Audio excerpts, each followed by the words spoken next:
평안하십니까? 다시 한번 여쭙겠습니다. 평안한 아침입니까? 예, 예. 그리고 행복한 안식일 아침입니다. 오늘 여러분과 함께 귀한 이 하나님의 말씀을 함께 나눌 수 있게 되어서 정말 기쁘고 하나님께 감사를 드립니다. 우리 전사님께서 말씀하셨듯이 이 시간 성령께서 우리와 함께 하셔서 하나님께서 우리에게 하시고자 하는 말씀을 제가 잘 전해드리고 여러분들께서도 잘 이해하는 그런 시간이 되기를 기도하면서 제가 이 말씀을 시작하고자 합니다. 여러분, 이 화면을 보시면은요, 제목이 어떻게 돼 있습니까? 예, 목적을 성취하는 방법, 또 한편으로 목표를 성취하는 방법, 이렇게 이해하시면 되는데요. 이 앞에다가 이 단어를 붙여보도록 하겠습니다. 인생의 목적을 성취하는 방법, 그리고 교회의 목표, 목적을 성취하는 방법, 그렇게 이해를 하시고 들으시면 도움이 될 것 같습니다. 이 강의가 4시간에 걸쳐서 이루어진 강의를 제가 2시간에 압축해서 말씀을 드려야 되는데, 하여튼 한번 여러분 마음을 여시고 들어주시면 감사하겠습니다. 우선 이 강의는요, 쉽게 말씀드려서 교회의 지도자들을 위해서 준비했던 강의입니다. 그렇기 때문에 저는 이 스리랑카 심포지움에 우리 형제들이 가기를 바랬던 것은 대총회의 지도자들이 각 나라의 지도자들에게 어떤 내용의 어떤 교육을 통하여 교인들을 이끌려고 하는가 하는 이런 부분에 있어서의 공감대를 갖기를 바라는 마음에서 제가 같이 갔으면 좋겠다는 말씀을 여러 차례 드렸고요. 또 참석하신 분들께서는 그러한 입장에서 이해를 하셨을 것으로 생각합니다. 여러분, 철저하게 우리 자신의 인생에 있어서 그 목표와 목적을 성공하는 데 있어서 무엇이 필요한가, 또 교회가 가지고 있는 우리의 목표, 목적을 이루기 위해서는 어떻게 해야 하는가라고 하는 그 방법을 생각해 보도록 하겠습니다. 가장 중요한 것은요, 우리가 이 시간에 머릿속에 또 마음속에 새겨야 될 것은 덧셈의 법칙으로 살아가자라는 겁니다. 예, 덧셈의 법칙이라고 하는 그 법칙을 생각하시면서 여러분 전도서에 보면은 모든 목적의 때와 판단이 있으니 그러므로 사람의 불행이 그에게 크도다. 그는 이루어질 일을 모르나니 그 일이 일어날 때에 누가 그에게 말해줄 수 있으랴. 여러분 이 말씀 뭐냐 하면 우리가 앞으로 일어날 일을 정확하게 알 수 있다는 얘기입니까? 모른다는 얘기입니까? 모른다는 얘기거든요. 예, 여러분 갑자기 저 터키와 시리아에서는 수만 명이 죽는 지진이 일어날 줄 우리가 알았을까요? 몰랐을까요? 모릅니다. 또 가까이에는 우리의 삶 속에서 오늘 오후에 여러분들 자료가 준비되어 있습니다. 제가 뒤에 준비를 해놨는데요. 자료를 보시면은 성경 구절과 이런 내용들이 다 있습니다. 여러분 그래서 그걸 보시면서 하시면 되고요. 이것은 무엇이냐 하면은 우리가 앞으로 일어날 일을 알지 못한다고 하는 그러한 성경 말씀이죠. 그 다음에 그 옆에 있는 전도서 8장 8절의 말씀도 뭐냐? 쉽게 말해서 우리가 언젠가는 다 죽게 되는데 그 죽음을 회피할 수 있는 어떤 그런 사람은 아무것도 없다.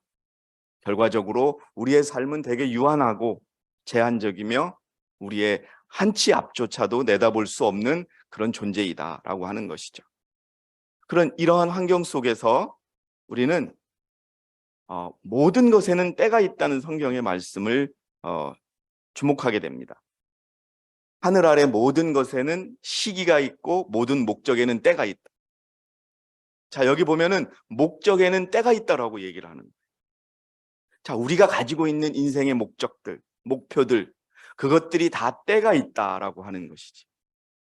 그리고 2절에는 태어날 때도 있고 죽을 때도 있고 심을 때도 있고 심긴 것을 뽑을 때가 있다. 여러분 쭉 뭐뭐뭐가 있다는 것이죠. 때가 있다라는 것. 이건 여러분들께서도 잘 아시는 내용이죠. 지금은 겨울입니다. 지금은 농사 지을 때가 아니죠. 지금은 땅도 쉬면서 그 힘을 보충할 때죠. 여러분 모든 것에 때가 있다고 하는 이 말씀이 갖는 또 하나의 의미는 무엇이냐면은 모든 시간은 제한되어 있다라고 하는 겁니다. 무한대로 있는 것이 아니라 우리가 어떤 것을 해야 할 시간이 정해져 있다라고 하는 거예요. 물론 그것이 딱 한정적으로 딱 정해져 있는 것은 아니지만 시간이 무한대로 주어지는 것은 아니라는 겁니다.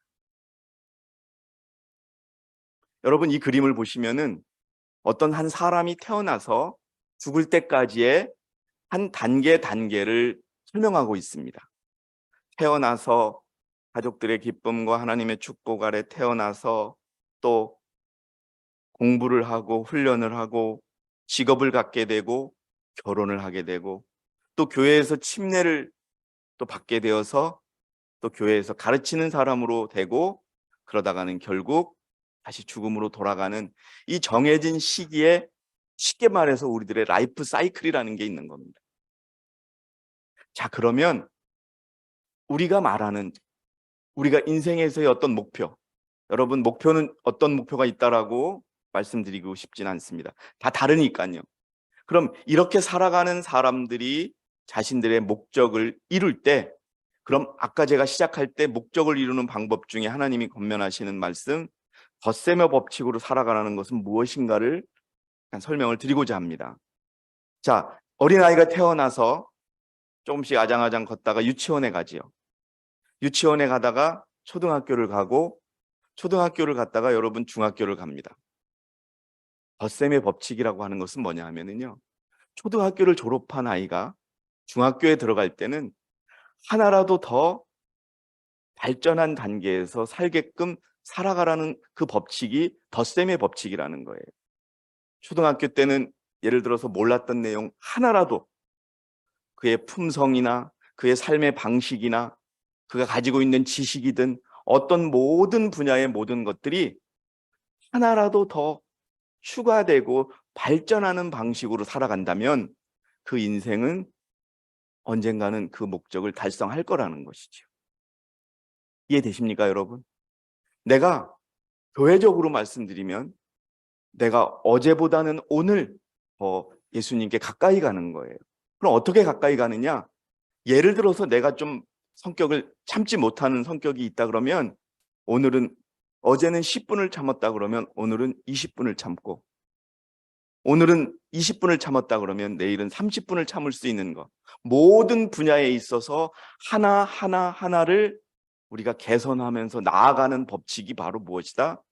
덧셈의 법칙이다라는 것. 여러분 생각해 보십시오. 이 말이 틀린 것이 아니거든요. 예를 들어서 한 그리스도인이 올해가 있고 작년이 있었어요. 그 전형적으로 그 그리스도인은 많은 그리스도인들이 가지고 있는 품성의 결점을 가지고 있었습니다. 쉽게 화를 내고 쉽게 판단하고 쉽게 실망하고 이런 단점들이 있었던 거예요. 그런데 그 단점들 하나가 올해 들어가지고는 조금 더 인내할 수 있고 조금 더 다른 사람 입장에서 생각해보고 이러는 조금씩의 변화가 그를 결국 그리스도인의 최종의 목적인 그리스도의 장성한 분량에까지 이르게 한다는 법칙이 덧셈의 법칙인 것입니다. 반대로요. 자, 너무 급해가지고 참지 못하는 한 사람이 있었는데 하루 더 참지 못하게 되고 10분은 참을 수 있었던 사람이 5분밖에 못 참고 1분밖에 못 참고 1초도 못 참는 식으로 거꾸로 가는 법칙은 그럼 뭘까요? 그건 뺄셈의 법칙이라는 거예요. 하나님께서는 우리에게 그 덧셈의 법칙이 사람마다 달라요. 어떤 사람에게는 하루에 새로워지는 것이, 여러분 새로워진다는 것이 뭘까요? 거듭나는 것이 여러 가지가 있을 수 있고, 그런데 어떤 사람은 또 그 사람보다 적을 수가 있어요.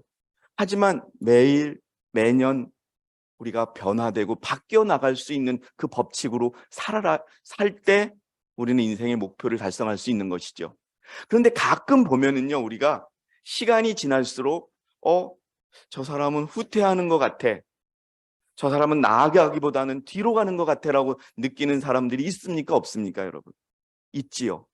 그럼 그 사람은 결과적으로 그리스도인으로서의 인생의 목표, 그가 개인적으로 설정했던 인생의 목표를 달성하긴 어렵다는 겁니다. 그 생각의 틀에서 나아가도록 하겠습니다. 1907년에 쓰여진 화이트 부인의 원고의 말씀을 보면은요, 더하기 법칙으로 살아라라고 하는 권면의 말씀이 있습니다. 더 이상 특별히 할 말이 없어서 모르겠습니다. 내가 떠날 때 모양을 잡은 후에 당신에게 보낼 것이 있지만 당신에게 지금 말하고 싶습니다. 당신의 말을 조심하십시오. 덧셈 계획에 따라 생활하십시오. 당신이 덧셈의 계획에 따라 살 때 하나님은 곱셈의 계획에 따라 일하십니다. 우리가요, 우리 개인의 목적으로, 오늘 우리가 아침에 오다가 우리 소은자매하고 이런 얘기를 했어요. 소은자매, 야, 4년이 너무 빨리 갔지? 예, 4년이 스펙타클하게 갔지? 그렇게 얘기를 했어요. 이런 말씀을 드려서 뭐하지만 소은자매는 4년 전에는 또 한번 재수를 할까 말까 고민하고 있었어요. 그런데 하나님의 은혜로 이제 대학에서 공부할 수 있는 기회가 주어졌고, 그리고 이제는 졸업을 한 거예요. 제가 소은자매에게 하고 싶었던 말이 그거예요. 소은자매가 남원에서 하나님과 함께 부모님과 함께 기다리던 그 시절과 대학을 다니던 그 시절에 있어서 변화된 것이 많았을 것이고, 그의 삶을 발전시키는 데 있어서 그가 노력하든 의도적이든 조금씩 더 덧셈의 법칙으로 한 것이 있었다는 것이죠. 영어 공부를 하기 위해서 제가 알 기억으로는 소은자매가 영어 공부를 시작한 것이 아주 단순한 어떤 그 단계서부터 시작을 했거든요. 근데 이제는 교과를 번역할 수 있는 수준까지 되고, 이제는 웬만한 외국인들하고 얘기할 수 있는 수준까지 되는 거예요. 영어라는 단 하나의 그 단계로만 봐도 매일 조금씩 더해가는 덧셈의 법칙, 또 기도를 하는 방법에 있어서도, 기도하는 시간에 있어서도 조금씩 더 늘려가는 방법들, 그리고 조금 더 삶에 있어서 하나님의 방법대로 그 방법들을 하나씩 더해가는 그런 방법대로 살았던 것이죠. 그래서 이제는 졸업을 하고, 여러분, 우리나라에서 간호사 되기가 쉽지 않습니다. 이제 그 목적을 이루어가는 거예요. 그러면 다시 우리 소은자매의 입장에서 그의 인생의 또 다른 목표를 위해서, 또 교회를 위한 목표를 위해서 무엇을 해야 되느냐? 매주 조금씩 변화되는 삶을 살아가되 덧셈의 법칙, 나은 방향. 여러분, 이렇게 살라고 선지자께서 우리에게 권면하시는 겁니다. 여러분, 제가 말씀드리는 거 이해하시겠습니까? 작지만, 아주 작지만, 어제 놀라운 하나의 전진이 있었어요. 그게 무엇이냐? 여러분, 우리 박태순 자매가 집회에 오시면서 음식을 준비해 와서 사람들에게 음식을 해왔어요. 여러분, 이게 우리 교회에서 박태순 자매가 꿈꿔왔던 목표, 교회가 가지고 있는 목표를 달성하기 위한 덧셈의 법칙으로 일하는 거예요. 그렇다고 해서 제가 다음 집회 때는 더 많이 해가지고 오라는 것이 아니에요. 여러분, 우리가 조금씩 이 집회와 교회에 대해서 덧셈의 법칙으로 일하는 거, 가정에서 가족들과 우리 형제 자매들과 덧셈의 법칙으로 일하는 거, 좋은 것을 향해 하나씩 나아가는 거, 그게 하나님의 법칙이라는 거예요. 그런데 그렇게 우리가 하나씩 덧셈의 법칙으로 나아갈 때 언젠가 하나님께서는 곱하기의 법칙으로 주신다는 겁니다. 무슨 얘기냐? 여러분, 우리 한국은요, 한 해에 1명, 2명 침례 받을까 말까 하지요. 그런데 우리는 후퇴하지 않고 계속 어쨌든 한 명씩 이렇게 침례를 주고 있어요. 그런데 우리가 각 개인 한 명과 또 지도자 한 명들이 매 순간 하나님의 원칙대로 하나씩 덧셈의 법칙으로 일할 때 언젠가는 우리가 10명, 20명, 100명 이렇게 침례를 받는 날이 있을 거라는 것입니다, 여러분. 이 법칙을 우리가 머릿속에 새기고 가슴에 새기면서 살아갈 때 인생의 목적도 달성할 수 있고 또 교회의 목적도 달성할 수 있는 거예요. 우리는 변화되어야 된다는 그겁니다, 여러분.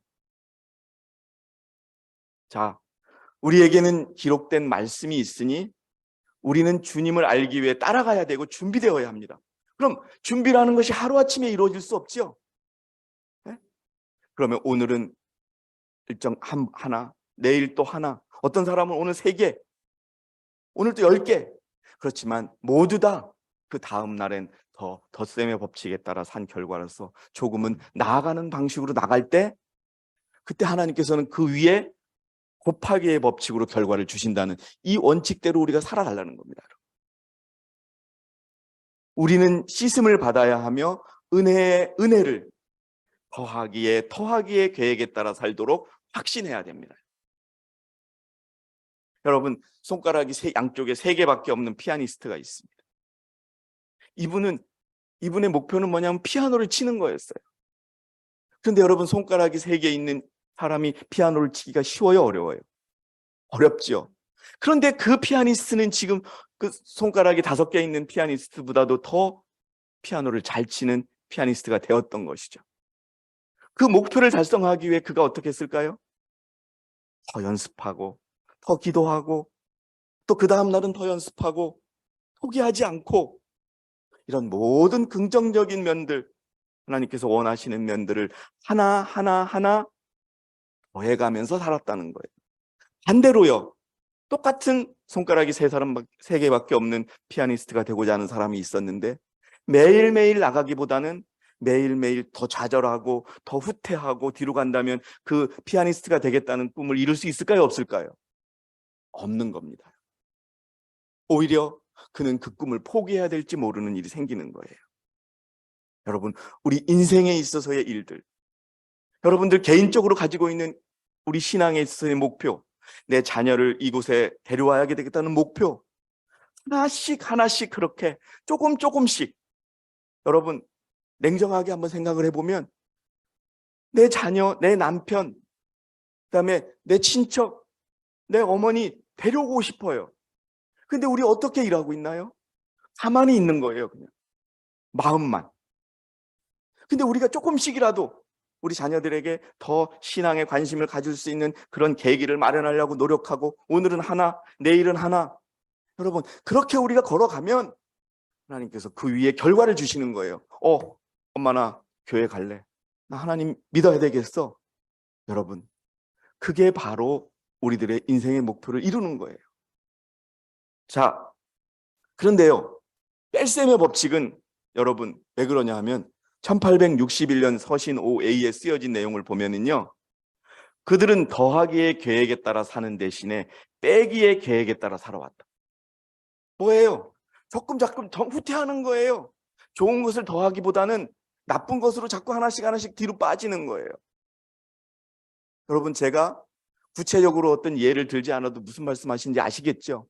예, 기도를 덜 하게 되고 더 많이 실망하게 되고, 여러분 실망하는 마음이 있을 때 나는 실망하지 않겠다, 나는 더 기뻐하겠다 이러면서 우리가, 제가 여러분 말씀드렸죠, 지난해 마지막 날에 우리 연로하신 강춘자 집사님이 우리 진용자 사모님을 이렇게 대하면서 일어나라고, 예? 우리 눈에 보이는 것은 뭐예요? 힘들잖아요. 그렇지만 그렇게 마음으로 또 행동으로 하나씩 우리가 걸어간다면 정말 우리 진용자 사모님이 걸어서 뛸 때가 오는 겁니다, 여러분. 예. 우리 진용자 집사님의 마음속에서도 오늘은 내가 혼자서 지팡이 들고 정말 10발자국밖에 못 가지만 내일은 15발짝 걷고 모레는 20발짝 걷고 기도하면은요, 하나님이 나중엔 뛰게 해주신다는 겁니다, 여러분. 우리 인생의 모든 목표를. 예? 그러나 여러분, 아이고 오늘은 힘든데 9발자국만 걸어야지, 내일은 8발자국만 걸어야지. 그럼 어떻게 돼요? 나중에는 주저앉아 버리게 되는 겁니다, 여러분. 뒤로 가지 말라는 거예요. 여러분, 자, 가정의 예를 하나 들어보면은요, 여러분 잘 아시는 내용이죠. 가정을 건설하는 사람들은 더욱 현명한 계획을 따라 생활하고 결심해야 된다. 가정이 행복해지는 방법은요, 부모 또 식구들이 조금씩 노력하는 거예요. 행복한 가정을 만들자. 그럼 우리 가족들과 함께 더 이야기하는 가정을 만들자. 조금씩, 예를 들어서 뭐 오늘은 불도 바꿔보고 또 좋은 음식도 만들어보고 하면서 조금씩 우리가 덧셈의 법칙으로 일하는 것이죠. 그런데 반대로 좀 더 가족들이 함께 할 수 있는 시간도 줄여지고 뒤로 후퇴하고 음식도 나가서 사 먹게 되고 이런 방식으로 한다면 결국 어떻게 되겠어요? 행복한 가정이라는 것은 이루어질 수 없는 것입니다. 그래서 여러분, 우리의 마인드가 중요합니다. 아니, 내 나이에 무슨 뭐 전진을 하고 뭐 하냐 이런 생각보다는 여러분 우리 서울교회의 윤선 집사님이 운전을 하시잖아요. 운전을 언제 시작했는지 아세요? 여러분, 사실 다른 사람 운전 그만둘 때 운전을 시작한 분이세요. 제가 왜 그러냐 하면은요, 놀라웠어요. 근데 지금은요, 교회 사업을 해서 차를 운전하고 다니시잖아요, 여러분. 그때 그 운전을 배우기 위해서 매 순간 하나씩 전진하니까 저 나이가 돼도 운전을 잡을 수 있는 거예요, 여러분. 우리가 살아가는 목표가 그렇게 돼야 된다는 거예요. 모든 분야에 있어서. 여러분, 아멘 하시기 바랍니다, 여러분. 이러면 성공하는 거예요. 쉽게 말해서 여러분, 속담도 있어요. 10번 집어가서 안 넘어가는 나무 있다 없다? 없다. 그런데 뭐예요? 10번 찍는 사람이 없는 거예요. 제가 여러분 그 대학교 다닐 때 어떤 여학생이 그러더라고요. 굉장히 예뻐요.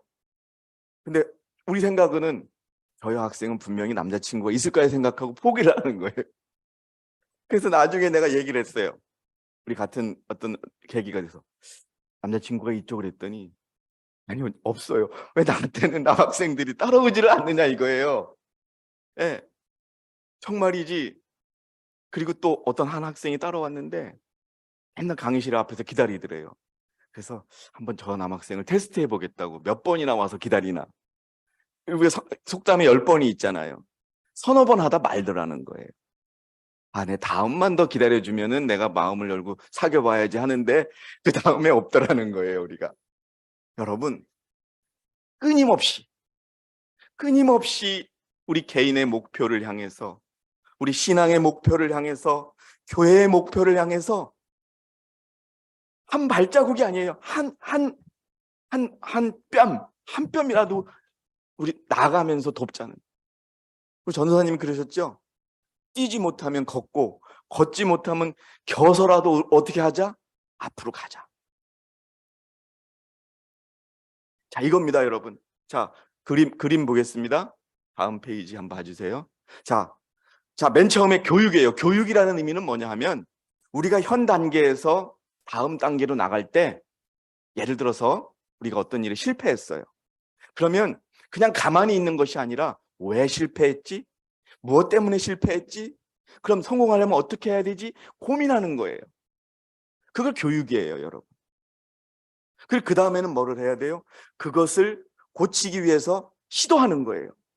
가만히 있으면 아무것도 안 되는 거예요, 여러분.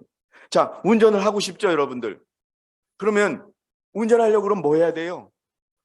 하다못해 운전면허 책이라도 사가지고 봐야 되고 실습도 해야 되고 차가 어떻게 생겼는지도 봐야 돼요. 근데 그런 거 아무것도 안 하고 차도 안 보고 아무것도 안 하고 운전만 하고 싶다 그러면 그 사람이 운전할 날이 올까요, 안 올까요? 안 와요. 여러분, 제가 결혼식 끝나고서 신혼여행 갈 때 우리 집사람이 운전한 사람이에요. 따고 싶지가 않았어요. 왜? 술 먹어야 되니까. 예? 필요하지가 않는 거예요. 그러니까 우리 집사람이 정말 웨딩 드레스 입고 남편 옆에 태우고 가는데 짜증내더라고요. 왜? 내가 목표가 없는 거예요.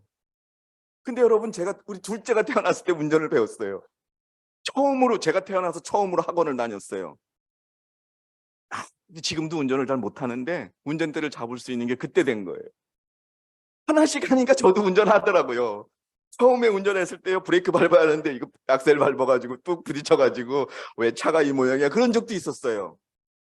사고가 좀 큰 사고는 아니지만은 그런 위험도 있지만 시도한 거예요. 저는 무서워요, 운전하는 게. 여러분, 모든 게 다 그래요. 내가 어떤 한 단계 발전하기 위해서는 시도해야 돼요.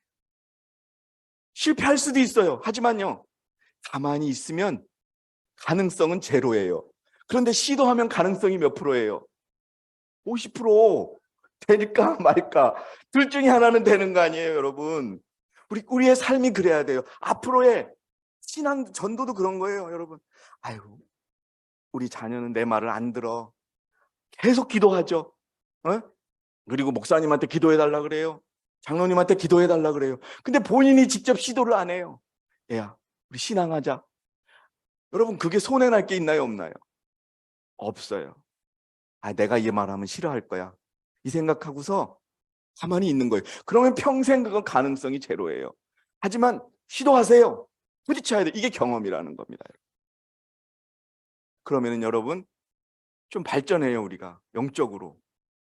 그리고 그 단계에서 또 시련이 와요. 잘 안 돼요. 그렇죠?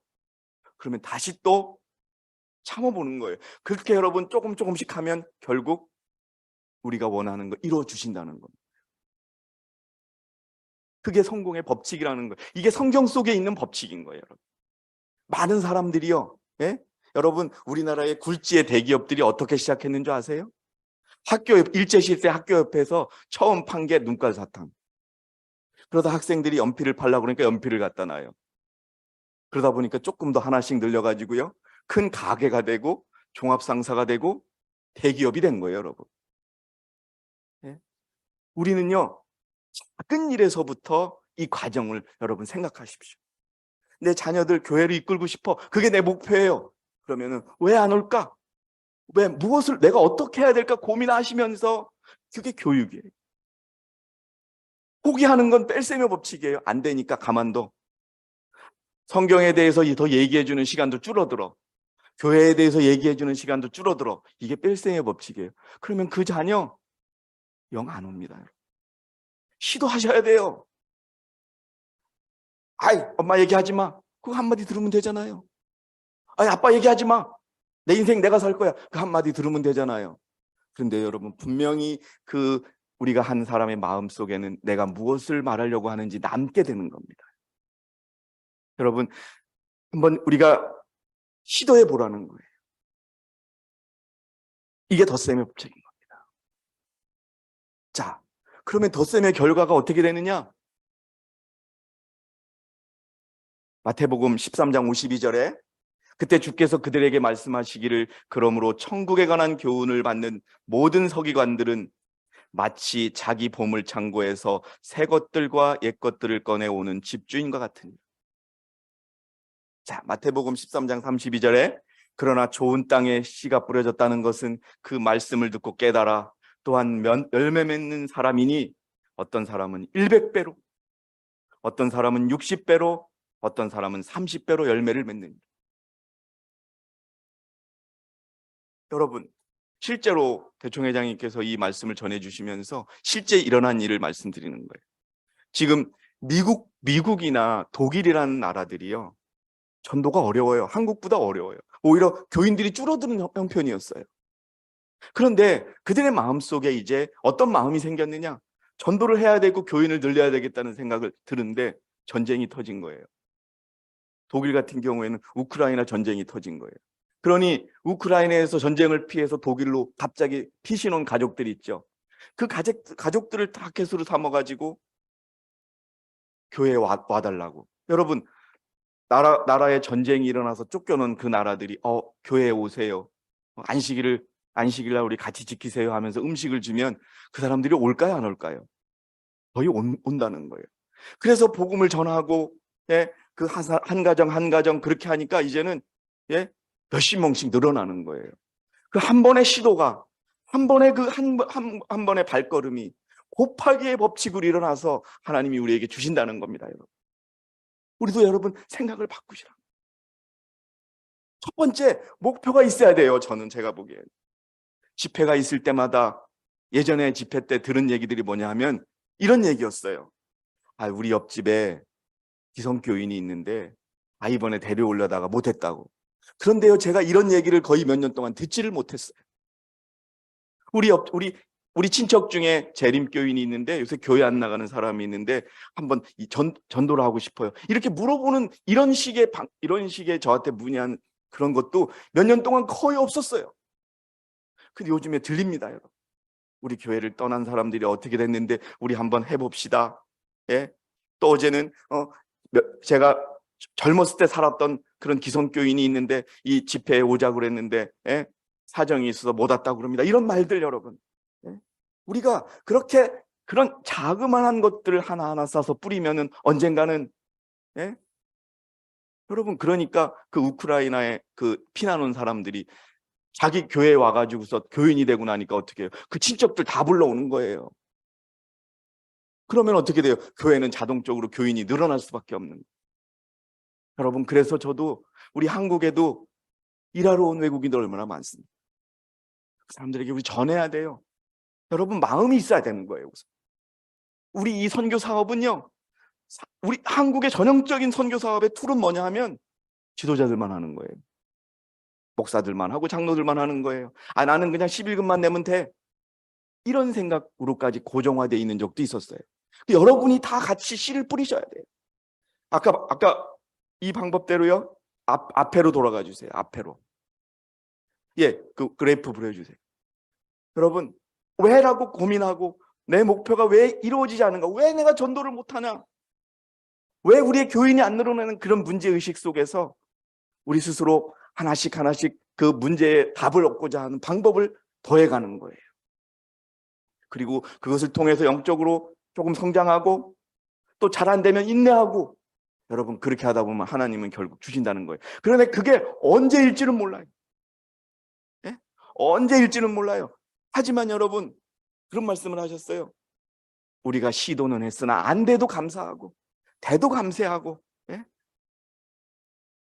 좋은 일이 있어도 감사하고 나쁜 일이 있어도 감사하고 그러면서 우리가 그 목적을 달성을 위해서 끝까지 간다면 결과적으로 뻥 하고 언제요? 수백 명. 여러분 아프리카에서는요 하루아침에 몇백 명이 들어와요. 몇백 명. 제가 지금 일어난 일은 아닌데요. 예전에 일어난 일이에요. 아프리카의 어느 나라에서 하루아침에 우리 교인이 500명이 나갔어요. 51년도로. 그때 이 대총회장께서 그 나라에 가져가가지고 다니는 거예요. 막. 교인을 만나는 거예요. 그분이 그냥 포기하지 않고 지도자들과 함께 아프리카인 여러분 도로가 좋지 않아요. 산을 통해서도 가고 또 들을 통해서도 가고 해서 만나서 하고 매일 한 달 동안 그렇게 했더니 그 다음 한 달 후에는 그 500명도 들어왔고 500명이 추가로 들어오는 거예요.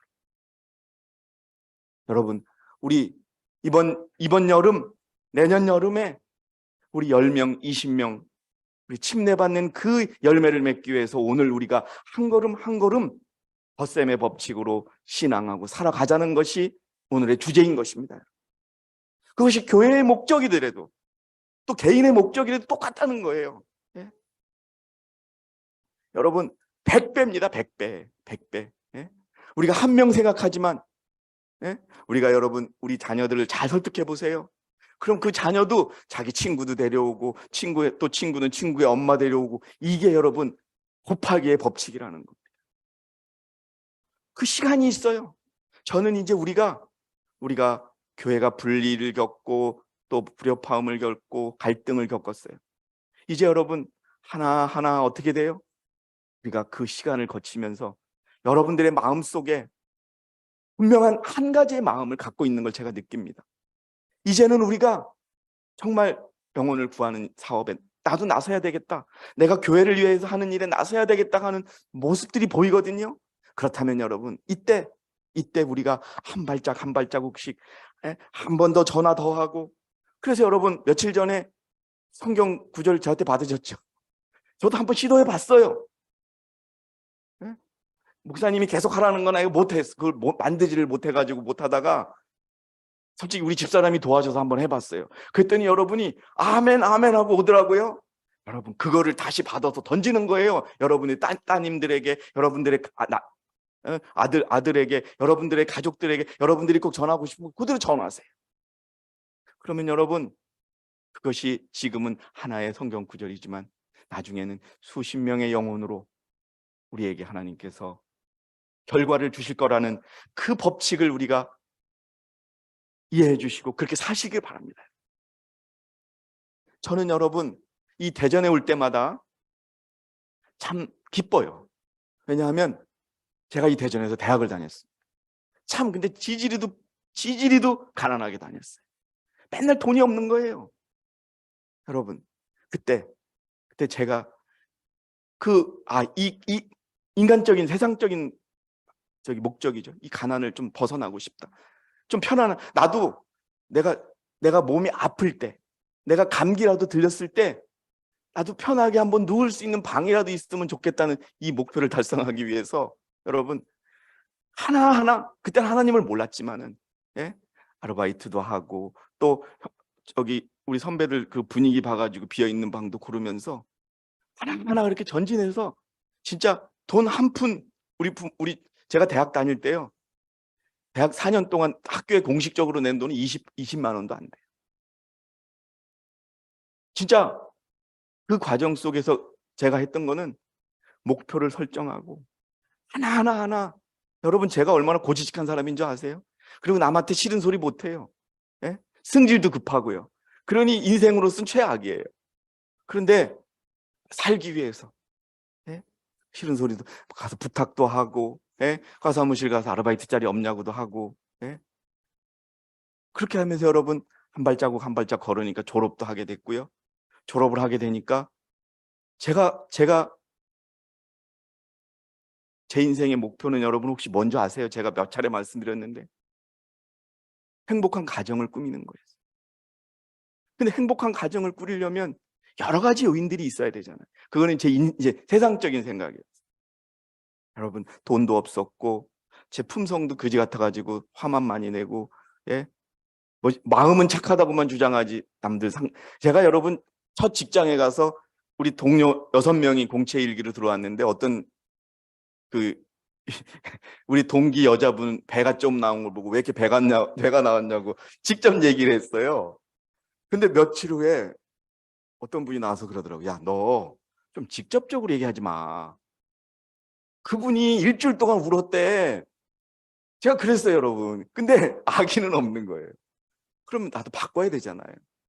여러분, 자기 자신에 대한, 내가 어떤 목표를 달성하기 위해서, 또 제가 하도 잘내요. 근데 지금 솔직히 제가 제 입에서 이런 말씀드리기 뭐하지만 제 머릿속에 새긴 게 그거예요. 화내지 말자. 그러면은 요새는 좀 참어요. 뭐 근본적으로 해결된 건 아니지만 많이 참아요. 예? 그러니까 우리 집사람이 저보고 하는 말이, 당신은 젊었을 때보다 지금이 좋다는 거예요. 여러분, 우리의 삶의 모든 부분에 있어서 해결하지 못한 목표를 달성할 때 우리는 앞으로 한 발자국 나가자는 겁니다. 그러면 하나님이 언젠가는 뻥 하고, 제가 이제 그런 단계에 제가 스스로 그걸 조절할 수 있을 것 같다는 생각도 들어요. 왜냐하면 그것 때문에 낭패를 보는 일이 너무나 많기 때문에. 제가 저의 고백이 여러분들의 고백일 줄 저도 생각하고 있습니다. 자, 이제 그러면은 뭐냐? 여러분, 자, 보세요. 마태복음 25장 23절에 우리가 덧셈의 법칙으로, 예? 여러분 정말 한번 고민하셔야 돼요. 내가 내 자녀, 내 친척, 내 형제를 전도하기 위해 얼마나 많은 고민과 얼마나 많은 기도를 했는지 한번 생각해 보시기 바랍니다. 그리고 이제는 움직여야 된다는 거예요. 움직여서 하면은요, 우리 하나님께서 뭐라고 그러시냐면은, 잘하였도다 착하고 신실한 종아, 내가 적은 일에 신실하였으니 내가 너로 많은 것들을 다스리게 하리라. 여러분, 이렇게 100배 1000배로 도와주신다는 것을 여러분 믿으시기 바랍니다. 우리들의 꿈은요, 저는 여러분 솔직히 우리 직장에서도 저를 보고 뭐라 그러냐, 무서운 사람이라고. 왜냐하면 저는 정말 지기 싫었고 정말 공격적으로 사는 사람이에요. 왜냐하면 그렇게 살지 않고는 안 됐으니까. 그게 꿈이 커요. 제가 여러분 우스갯소리 할까요? 제가 여러분 비슷하게 말씀드린 적은 있지만 제가 하나님께 이 교회에 와서 처음으로 기도한 게 뭐냐 하면 이 교회에는 법학 박사가 없으니까 하나님 하나밖에 없는 법학 박사 이 땅에서 최고로 키워달라고 기도했어요. 꿈을 갖고 그리고 그것을 갖기 위해서 부단히 제가 여러분 우리나라에는 돈 많고 배경 좋고 많이 배우고 외국 갔다 오고 이런 사람들 셌어요. 그 틈에서 가끔가다 이런 소리를 들어요. 아니 당신 같은 사람이 어디 여기 와서 있냐고. 왜냐하면요 그렇게 제가 쉬지 않고 노력하니까 정말 국가의 중요한 결정을 하는 회의에 저를 불러요. 근데 제가 들은 얘기가 그거예요. 대한상공회의소에 이명박 대통령 시절에 대통령 그 특별위원회가 설치됐을 때 거기 갔었을 때 충남대학교 나왔지요. 학교 경희대학교 박사죠. 근데 그 사람들은 다 서울대, 뉴욕대, 하버드대 이런 나온 사람들이에요. 당신이 어떻게 여기 와 있느냐고 물은 거예요. 그 사람은 장연스럽게 얘기하는데 좀 기분 나쁘죠. 그래서 결과로 말해주겠다. 진짜 대통령 보고가 있을 때 밤새서 자료 준비하고 그렇게 하니까 여러분 되는 거예요. 멈추지 말고 그냥 하나님을 이용했어요. 저는 그때 하나님 도와달라고. 내가 여기 이거 하나님이 도와주시지 않으면 내가 한 발짝도 못 나가겠다. 그렇게 여러분 그래서 제가 이 주제가 여러분들에게 꼭 전하고 싶은 게 뭐냐 하면 하나님을 그렇게 우리가 이용하면서 살자는 거예요. 그냥 포기하는 일이 너무 많아요. 근데 여러분 우리가 포기하고 후퇴 뒤로 물러가면 뭐예요? 자기가 가진 것도 뺏는 가진 것도 뺏기게 되는 결과로 이어진다는 거. 마태복음 25장 28절 29절 그러므로 그에게서 그 한 달란트를 빼앗아 10달란트를 가진 사람에게 주라. 여러분 우리가 뺏셈의 벌칙으로 자꾸 후퇴하고 부정적으로만 얘기하고 나쁘게만 얘기하고 반대만 하고 나는 안 돼 이렇게 하면 여러분 결국 뭐예요? 내가 가지고 있는 것조차도 뺏기고 우리가 가고자 하는 그 길의 목표를 달성하는 것도 먼다는 겁니다. 여러분 우리 한번 생각을 바꿔봅시다. 내가 내 인생의 목표, 우리 자녀들을 전도하는 방법, 내 부모를 전도하는 방법에 대해서 진지하게 고민하고 그 목표를 세우고 하나씩 전진하고 이제 오늘 첫 시간은 여기서 맞추려고 그래요. 역시 이 시간이 4시간 이상 강의한 거를 2시간으로 줄이자니 아직 지금 봤을 때 5분의 1도 안 했어요. 근데 오후에 1시간에 다 맞춰야 되는데 어쨌든 지금은 브레인스토밍이라고 여러분들의 마음을 열고 싶은 마음에서 제가 말씀드린 거예요. 그 원칙, 여러분 그 원칙이 우리를 끝까지 하늘에 있게 할 것입니다. 그리고 여러분 이 교회를 옮기자고 하는 말이 나올 겁니다. 왜요? 사람들이 너무 많아졌어요. 여러분 덧셈의 법칙에 따라 우리가 살아가고 생활하고 노력하고 여러분 거기 위에 하나님의 은혜가 더해준다면 우리는 정말 하나님께 영광 돌리는 결과 우리 인생에서 하나님께 감사하는 결과를 얻으며 목표를 달성하고 살아갈 수 있을 것입니다. 오늘 하나님께서 우리에게 덧셈의 법칙으로 살아가자. 교회의 일이나 집의 일이나 여러분 이 원칙 꼭 기억하시면서 한번 작은 것에서부터 실천하고 그 결과를 통해 하나님께 영광을 돌리는 저 여러분이 되시기 바랍니다. 여러분 감사합니다.